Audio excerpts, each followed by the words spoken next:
जय माता अन्नपूर्णा की। इस कथा को प्रातः स्नान आदि से निवृत्त होकर बिना अन्न ग्रहण किए हुए ही सुना जाता है।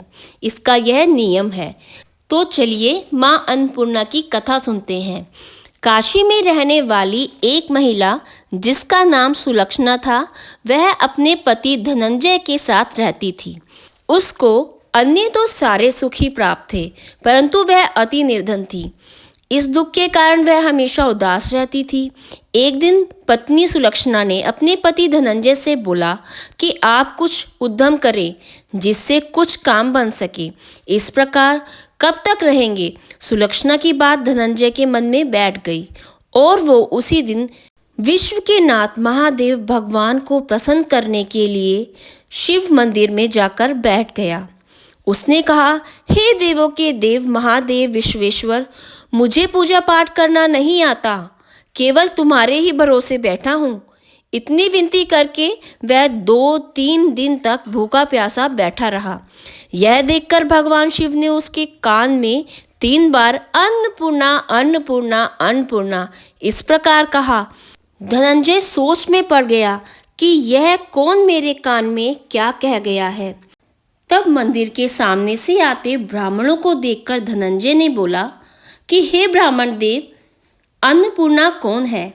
तब ब्राह्मण बोले कि तू अन्न छोड़कर 2-3 दिन से भूखा बैठा है, इसीलिए हर जगह तेरे को अन्न ही नजर आ रहा है।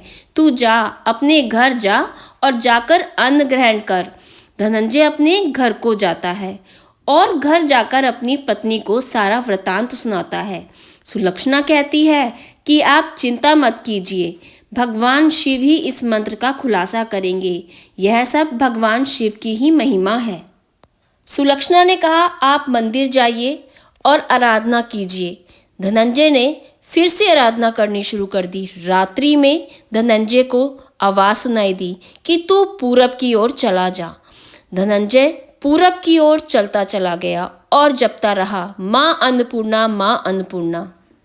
और माँ अन्नपूर्णा इस तरह से जपता चला जाता और चलता चला जाता। वृक्षों से फल खा लेता और झरनों से पानी पी लेता। इस प्रकार कितने ही दिन बीत गए, वो चलता ही जा रहा था। एक दिन उसने एक वन देखा जिसकी शोभा चांदी के समान चमक रही थी। वहाँ सुंदर सरोवर दिखा। सरोवर के किनारे कितनी ही अप्सराएं झुंड बनाए बैठी थीं और एक कथा कह रही थी और सब माँ अन्नपूर्णा इस तरह बार बार कह रही थी। यह अगन मास की उजली रात थी और आज से ही व्रत आरंभ होना था। जिस शब्द को धनंजय खोज रहा था वह उनके मुख से सुना। उसे वह शब्द वहाँ सुनने को मिला तो धनंजय ने कहा कि हे देवियों, आप यह क्या करती हो? उन्होंने कहा कि हम सब माँ अन्नपूर्णा का व्रत कर रहे हैं। फिर उसने पूछा, व्रत करने से क्या होता है? यह कब किया जाता है, जरा मुझे भी बताएं। तब अप्सराएं कहने लगी कि इस व्रत को हर कोई कर सकता है। 21 दिन के लिए 21 तार का सूत लेना चाहिए। यदि यह भी न हो सके तो 1 दिन का उपवास कर ले। अगर यह भी न हो सके तो केवल कथा ही सुनकर प्रसाद को ग्रहण कर लें, पर निराहार रहकर ही कथा को सुने। अगर कथा सुनने वाला कोई ना मिले तो पीपल के पत्ते के ऊपर सुपारी रखकर, घृत कुमारी वृक्ष को सामने रखकर और दीपक को साक्षी करके सूर्य, गायें, तुलसी या भगवान शिव को साक्षी रख के कथा सुना सकते हैं या कह सकते हैं। कथा के समय सुनने वाला या सुनाने वाला मुख में भूल कर भी कुछ न डाले और अगर मुख में भूल कर कुछ डल जाए तो दूसरे दिन उपवास करें। व्रत के दिन क्रोध ना करें और झूठ ना बोलें। तब धनंजय बोला, इस विधि से व्रत करने से क्या होगा? इसके करने से अंधों को आंखें मिलती हैं, बाँझ को संतान मिलती है, लूले लंगड़ों को पैर मिलते हैं, निर्धन को धन मिलता है और मूर्ख को विद्या आती है। जिस कामना से ये व्रत किया जाता है, माँ सभी मनोकामनाओं को पूरी करती है। तो धनंजय ने बोला कि अरे ये व्रत तो मैं भी करूँगा, क्योंकि मेरे धन नहीं है और विद्या भी नहीं है। क्या आप मुझे इस व्रत का सूद देंगी? तो अप्सराओं ने कहा, हाँ जरूर, हम आपको इस व्रत का सूद देंगे। जाइए, आप व्रत कीजिए, आपका कल्याण हो। तो धनंजय ने यह व्रत किया और धनंजय का व्रत पूरा हुआ। धनंजय का व्रत पूरा जब हो रहा था, तभी सरोवर में से 21 खंड की स्वर्ण सीढ़ियां हीरा मोती से जड़ी हुई प्रकट हुईं। धनंजय अन्नपूर्णा अन्नपूर्णा कहता जा रहा था और इसी प्रकार वह कितनी ही सीढ़ियां ऊपर चढ़ गया।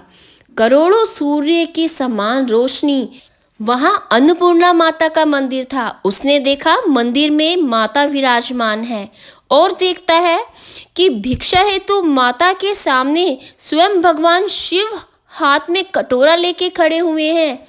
यह देखकर धनंजय माता के चरणों में गिर गया और माता से उसने कहा कि हे माता, आप मेरे मन के सारे हालात जानते हैं।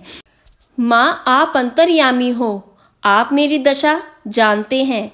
माता हंस के कहने लगी, तुमने मेरा व्रत किया है, जा, संसार तेरा सत्कार करेगा। माता ने धनंजय की जिह्वा पर बीज मंत्र लिख दिया। अब तो उसके रोम रोम में विद्या प्रकट हो गई। इतने में ही वह देखता है कि वह काशी विश्वनाथ के मंदिर में खड़ा है। माता अन्नपूर्णा का वरदान लेकर धनंजय अपने घर आया और सारी बात अपनी पत्नी को बताई। माँ अन्नपूर्णा की कृपा से उसके घर में संपत्ति बढ़ने लगी और उसका छोटा सा घर बहुत ही बड़ा बन गया। जैसे शहद के छत्ते पर मधुमक्खियाँ जमा होती हैं और चिपकी रहती हैं, इसी तरह सारे के सारे सगे संबंधी उनके घर आने जाने लग गए। रिश्तेदार कहने लग गए कि सुलक्षणा के कोई पुत्र नहीं है, कौन होगा इस धन संपत्ति का वारिस। धनंजय, तुम ऐसा करो, एक विवाह और कर लो, क्योंकि इतनी धन संपत्ति का वारिस कोई तो होना चाहिए। धनंजय ने दूसरा विवाह कर लिया। ना चाहते हुए भी उसको दूसरा विवाह करना पड़ गया। सुलक्षणा को शोक का दुख उठाना पड़ा। दिन बीतने लगे। फिर से अगन मास का व्रत आया।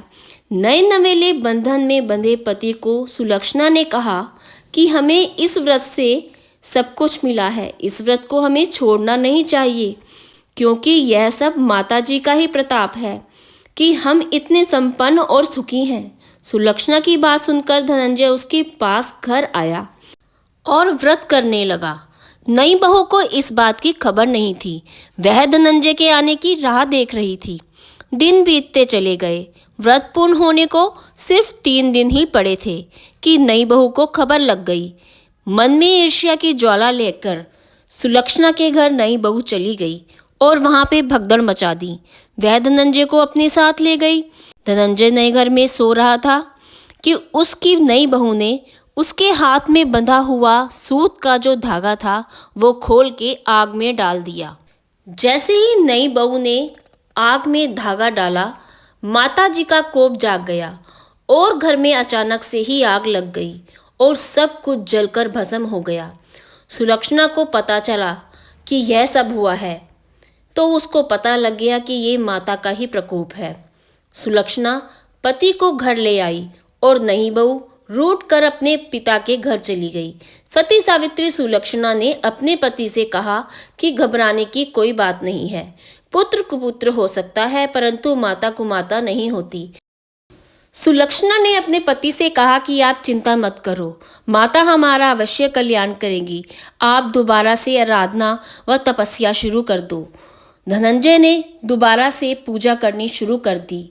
फिर से सरोवर में से सीढ़ियां प्रकट हुईं और धनंजय अन्नपूर्णा कहते कहते सीढ़ियां चढ़ गया। माता को मंदिर में फिर बैठा देखा। धनंजय ने माता को कहा कि माता मुझे क्षमा करें और उनके चरणों में गिर गया।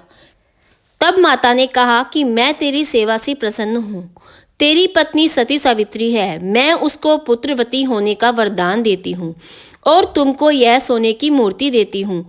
इस सोने की मूर्ति की तुम आराधना करो। धनंजय फिर से अपने आप को काशी विश्वनाथ के मंदिर में खड़ा पाता है। कुछ दिन बीत जाने पर सुलक्षणा को दिन चढ़ जाते हैं और सुलक्षणा को पुत्र रत्न की प्राप्ति होती है। सुलक्षणा अपने पति के साथ सुखपूर्वक रहने लगती है। छोटी बहू के घर डाकू डाका डाल के चले जाते हैं। उसके पिता और छोटी बहू गरीब हो जाते हैं।